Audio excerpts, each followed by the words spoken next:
ഇപ്പം മലൈക്കോട്ടെ വാലിബൻ തിയേറ്ററിൽ ഇറങ്ങിയതിനു ശേഷം അതിന്റെ പ്രൊഡ്യൂസർ പറയുണ്ടായി എന്താണ്, മമ്മൂക്കയുടെ ചിത്രങ്ങള് പ്രേക്ഷകര് ഇരു കൈ നീട്ടി മമ്മൂക്കയുടെ പരീക്ഷയുടെ ചിത്രങ്ങൾ സ്വീകരിക്കുന്നു എന്ന് പറഞ്ഞു.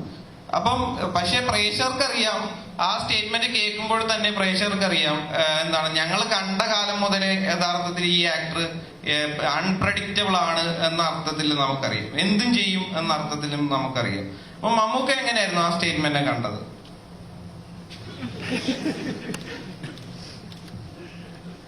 നിങ്ങളെപ്പോലെ തന്നെ പറഞ്ഞതേ ഉള്ളൂ, പ്രത്യേകിച്ച് ഒരു കാര്യങ്ങളൊന്നും പറയാനില്ല. നിങ്ങൾ എന്തും ചെയ്യും എന്നുള്ള തീരുമാനം എനിക്കൊരു സൂചിച്ചു. അല്ലെ, എന്നെ സംബന്ധിച്ചിടത്തോളം എന്തും ചെയ്യണം എന്നാണ് എൻ്റെ ആഗ്രഹം. അങ്ങനെ തന്നെയാണ്. അതിന് എന്ത് സിനിമയിൽ ഇത് നമ്മൾ വന്നപ്പോൾ ഇപ്പോൾ കാണുന്ന ഈ ഒന്നും പ്രതീക്ഷിച്ചിട്ടല്ല സിനിമയിൽ. സിനിമയിൽ ഞാൻ പ്രതീക്ഷിച്ച സിനിമ മാത്രമാണ്. എനിക്ക് സിനിമ മാത്രമേ ഇഷ്ടമുള്ളൂ, ബാക്കി കിട്ടുന്നതൊക്കെ ബോണസാണ്.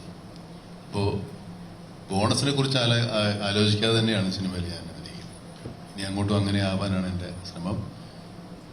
പക്ഷെ ഒരു കാര്യം എനിക്ക് നിങ്ങളോട് ചോദിക്കാനുള്ള, കൂടെ ഉണ്ടാവും, വഴി ഇട്ടിട്ട് പോയി കളയും.